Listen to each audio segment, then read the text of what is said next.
하나님께서 아브라함에게 찾아와셔서 말씀하십니다. 아브라함아, 두려워하지 말라. 여러분, 왜 하나님께서 두려워하지 말라고 했을까요? 간단해요. 두려워하고 있으니까. 아주 그냥 염려하고 걱정 근심하고 있으니까. 그 전에 배경이 아브라함이 조카 롯이 전쟁 중에 포로로 끌려갔다라는 그 비극적 소식을 듣게 돼요. 그래서 아브라함이 용기를 가지고 318명의 자기의 사병을 거느리고 쫓아가서 그들과 싸워 이기고 그 가족과 그 재산까지 몽땅 다 찾아가지고 돌아옵니다. 큰 승리, 이 특공작전이 완전 성공한 것이죠. 근데 큰 승리를 겪은 후에 아브라함에게 두려움이 찾아온 거예요. 왜냐하면 그 왕들은, 그 대상이 네 왕들이 연합했던 군대였기 때문에 그래요. 그들이 기습작전에 패배했지만 다시 정렬을 정비해서 아브라함에게 쳐들어온다면 아브라함이 과연 그들을 당해낼 수 있었을까요? 한 번 이겼지만 계속해서 그 가나안의 많은 족속들을 이기면서 이 땅에서 정착하고 자손들이 번성할 수 있을까? 그에게는 큰 두려움이 있었던 거예요. 여러분, 큰 승리 뒤에도 이런 두려움이 곳곳에 찾아올 수 있잖아요. 대표적인 사람 누구입니까? 엘리야. 850명과 싸워 이겼음에도 불구하고 죽었으면 좋겠다, 그 완전 절망에 빠지잖아요. 다윗도 그랬어요. 다윗이 사울을 피해서 도망다니던 길에 사울을 결정적으로 죽일 수도 있었지만은 하나님을 믿고 그를 살려보내잖아요. 그러면 하나님께서 언제든 지켜줄 줄 믿어야 되는데 그만 두려워서 블레셋 땅으로 도망가요. 그러면서 그의 수많은 시편들은 죽었으면 좋겠다, 뭐 이런 표현이에요. 사도 베드로도 그렇죠. 예수님이 십자가에 못 박혀 죽으시고 부활하셨어요. 그 놀라운 것을 보았음에도 불구하고 나는 아무것도 못하겠다, 고기나 잡으러 가야겠다, 다 낙심하잖아요. 여러분, 혹시 우리 가운데도 지금 그런 상태에 있는 것 아닙니까? 우리가 쉽게 고백을 해요. 돌아보면 모든 것이 은혜였다고, 하나님께서 지금까지 지켜주고 돌봐주셨다고.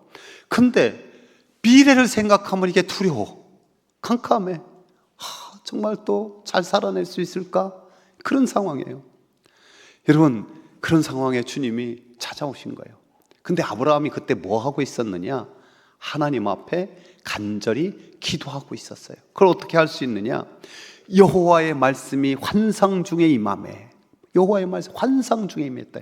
여러분, 이 환상이라는 단어가 영어 성경 모든 곳에서는 비전으로 번역하고 있어요. 그러니까 어떤 황홀경 중에 임했다라기보다도 하나님의 약속, 그 비전을 붙잡고 기도하는 중에 하나님이 말씀으로 임하는 거예요. 두려워 말라. 그러면서 이어서 하시는 말씀이 나는 너의 방패와 너의 큰 상급이다 라고 선언하고 있습니다. 이런 말이죠. 야, 네 힘으로 이긴 줄 아냐? 내 힘으로 여기까지 왔는 줄 아냐? 내가 너의 방패가 되었고 내가 너의 상급이 되었다, 이 뜻 아닙니까?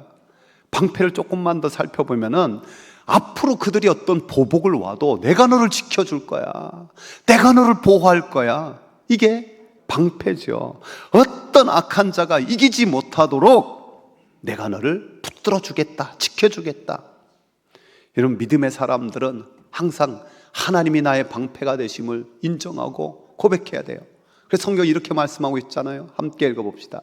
그러므로 우리가 담대히 말하되 주는 나를 돕는 이시니 내가 무서워하지 아니하겠노라. 사람이 내게 어찌하리요 하노라. 아멘.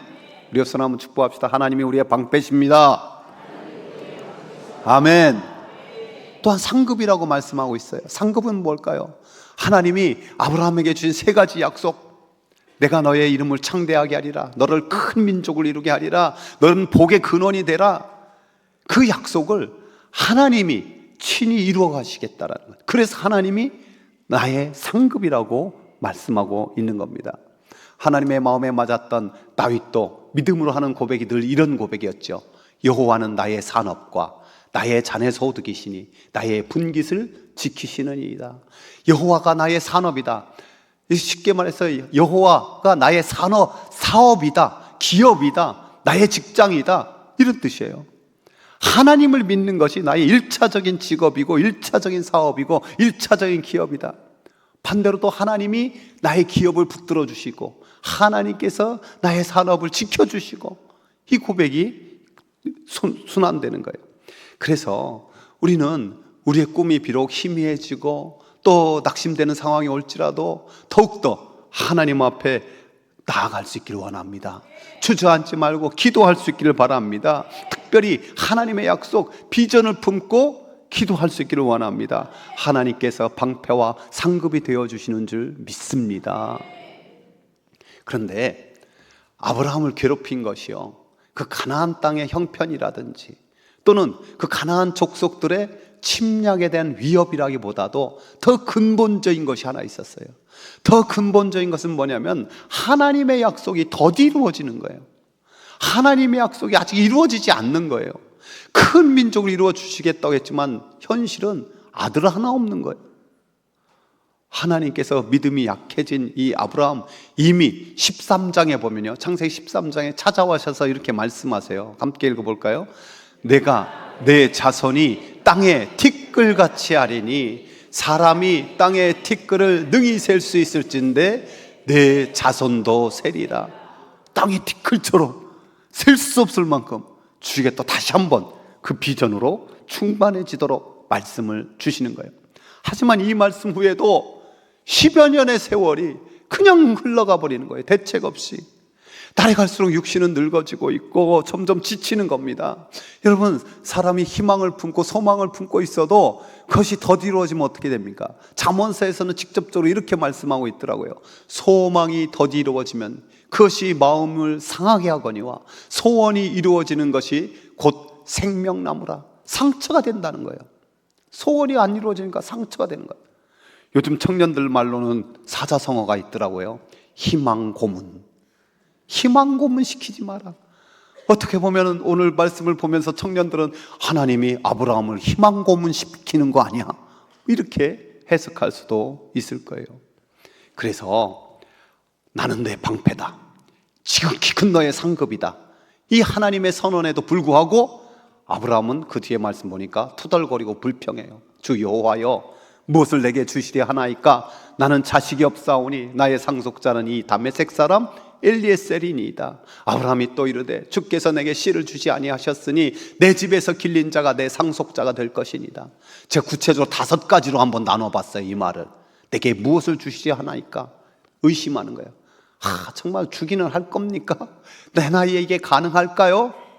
나는 자식이 없사오니 절망하는 거예요. 기다려봤자 여전히 그대로일 뿐입니다.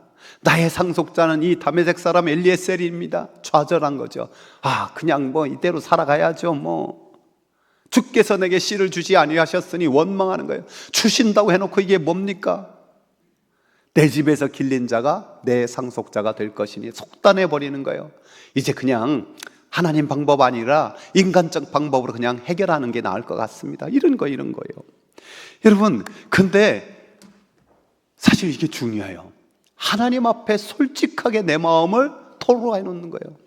여러분, 사람 찾아가서 울며 불며 말하는 것보다 먼저 하나님 앞에, 하나님 나 이렇게 아프고 이렇게 절망스럽고 이렇게 낙담되고 내 모습 이거밖에 안 돼요. 그냥 내려놓는 것이 필요해요. 그럴 때 하나님께서 붙들어 주시는 줄 믿습니다. 이렇게 의심과 좌절과 절망과 속단 속에서 그 아파하는, 그 두려워하는 아브라함에게 하나님이 말씀하잖아요. 아니야, 그 사람이 아니야. 다메섹 사람 엘리에셀이 아니야. 네 몸에서 날 자가 내 상속자가 되리라. 말씀만 하지 않고 그들에게 밖으로 데려가 시청각 교육을 시키잖아요. 저 하늘을 봐라. 아마 밤하늘에 빽빽하게 비춰지는 별들을 보았을 거예요. 여기 젊은 사람들은 요새 하늘이 그렇게 안 보이잖아요. 근데 저만 해도 어렸을 때 그 한여름밤에 밖에 보면은 얼마나 별들이 많았는지, 셀 수 없는 그 은하수 별들. 그 별들을 보면서 하나님이 말씀하세요. 함께 읽어볼까요? 하늘을 우러러 뭇별을 셀 수 있나 보라. 또 그에게 이르시되 네 자손이 이와 같으리라. 아멘. 저는 이 말씀을 대할 때마다 저희 큰아들이 했던 경험과 이야기가 생각나요. 대학교 시절에 인도로 단기 선교를 갔었습니다.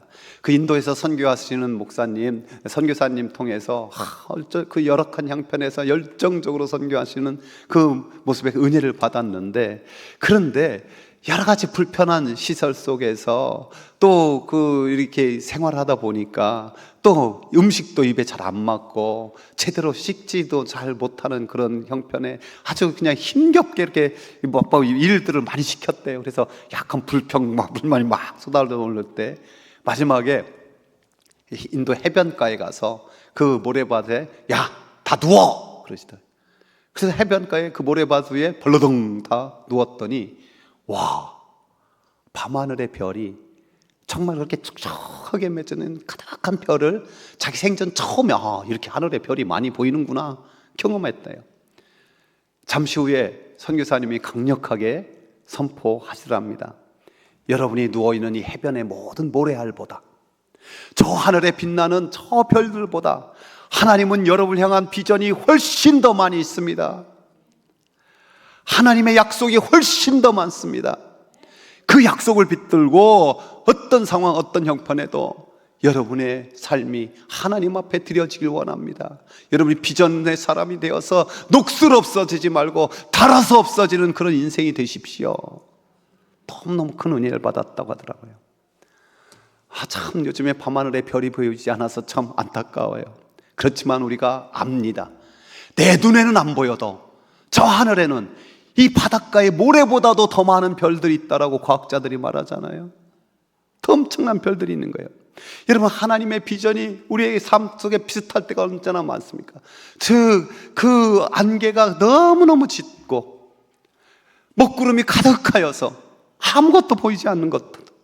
그러나 분명히 우리 하나님, 천지 만물을 창조하신 하나님 살아계시고 그 하나님을 찾는 자에게 상 주시는 자이심을 저와 여러분이 끝까지 신뢰하기를 축복합니다. 그래서 우리와 우리 자녀들의 심령이 어떤 토론장이 되는 것이 아니라 비전을 그리는 화랑이 될 수 있기를 간절히 소망합니다. 우리 옆사람 축복합시다. 당신의 심령이 비전을 그리는 화랑이 되길 바랍니다. 하나님께서 말씀으로 주시고 시청각 교육으로 하시니까 그 결과가 어떻게 됐다고 성경 기록합니까? 아브라함이 여호와를 믿으니 여호와께서 이를 그의 의로 여기시고. 귀한 말씀이에요. 아브라함이 하나님의 말씀과 하나님 주신 그 비전을 믿었다는 거예요. 그냥 믿으니 믿어졌다는 거예요. 그러니까 그것을 의로 여기셨다. 의로 여겼다라는 것이 이제 의로운 자로 인정했다라는 거예요. 하나님께서 하나님과 올바른 관계가 완전히 회복되었다라는 것이 의예요. 그래서 성경은 언제나 의가 구원과 거의 같은 단어로 쓰이는 것이 하나님의 의예요. 이 진리를 명확하게 깨달은 사도 바울이 이렇게 선포하잖아요. 이 본문 배경을 가지고 한 말씀이에요. 같이 읽어봅시다. 만일 아브라함이 행위로서 의롭다 하심을 받았으면 자랑할 것이 있으려니와 하나님 앞에서는 없느니라. 성경이 무엇을 말하느냐? 아브라함이 하나님을 믿음에 그것이 그에게 의로 여겨진 바 되었느니라. 아멘. 기독교 위대한 진리가 확정되는 거잖아요. 어떤 행위로 뭐 선한 일 조금 했다고, 착한 일 조금 했다고 구원받는 것이 아니라 믿음으로, 오직 믿음으로. 여러분, 이 말씀이 또 출발된 걸 알고 있죠. 바벨론의 침략, 그 말발굽 소리, 따닥따닥한 소리가 귓가에 들려와서 두려움에 떨었을 하박국 선지자에게 하나님은 말씀하는 거예요. 보라, 그의 마음이 교만하며 그 속에서 정직하지 못하나 의인은 그의 믿음으로 말미암아 살리라. 의인은 그의 믿음으로 말미암아 살리라. 이것을 사도 바울이 강력하게 선포했고, 종교개혁자들이 다시 이 말씀 붙들고 일어나서 오직 은혜, 오직 믿음. 그래서 그 구원의 은혜가 우리에게도 임하여 이렇게 하나님의 자녀로 하나님을 찬송하고, 또한 우리도 결심하잖아요. 내가 믿음으로 구원받았으니 남은 생에도 오직 믿음으로 살겠습니다. 그래서 이 진리를 붙드는 자들에게 히브리서에서는 이렇게 권면하고 있습니다. 마지막 읽어봅시다. 나의 의는 믿음으로 말미암아 살리라. 또한 뒤로 물러가면 내 마음이 그를 기뻐하지 아니하리라. 아멘. 여러분, 저와 여러분의 믿음이 쇠퇴가 아니라, 뒤로 물러가는 것이 아니라 주님 나라가 가까울수록 더욱더 믿음으로 살리라는 이 은혜가 꽉 붙들려 있기를 원합니다. 그렇습니다. 믿음은 하나님과 인간 사이를 연결하는 유일한 통로예요. 믿음은 하나님과 인간 사이를 연결하는 유일한 통로다. 특별히 우리는 예수 그리스도, 길과 진리와 생명 되신 예수 그리스도를 믿음으로 온전히 아버지께로 갈 수 있고 저 천국 문이 열리는 줄 믿습니다. 때로 우리 인생에 하나님의 약속이 희미해지고 너무나 삶의 무게에, 또 인생의 무게에, 자녀들 문제, 여러 가지 문제, 하나님이 없는 것처럼 느껴지고 주님의 약속이 더딘 것처럼 느껴지는 그런 상황에서 여러분, 하늘을 바라볼 수 있길 원합니다. 저는 이 창립 기념주일마다 생각나는 노래가 하나 있어요. 찬송은 아니고요, 꿈을 안고 왔단다, 내가 왔단다. 우리 원로 목사님 18번이에요 46년 전 부석에서 한 300명 되는 중형교회를 안정적으로 하는데 그 안전지대를 박차고 나와서 이 신평당 동산에 이 가족이 모여서 드린 이 예배가 이렇게 수많은 영혼이 함께 예배하는 큰 교회를 이뤘어요. 비전이 그 꿈을 이룬 거예요. 그래서 오늘 말씀을 준비하면서 생각난 찬양이 있어요. 혼자 걷지 않을 거예요라는 거예요. 아까 불렀잖아요. 처음에 하나님, 주님이 나오지 않는다고 비판하는 사람들이 있더라고요. 근데 바로 하나님이 나타나도 하늘을 좀 봐라, 저 별들 좀 봐라, 그게 저 하늘을 보아요예요. 하나님께서 아브라함에게 약속하신 그 약속, 오늘 우리에게도 분명히 약속하시고 또 성취하시는 그 하나님을 믿음으로만 살 수 있기를 주님의 이름으로 축복합니다.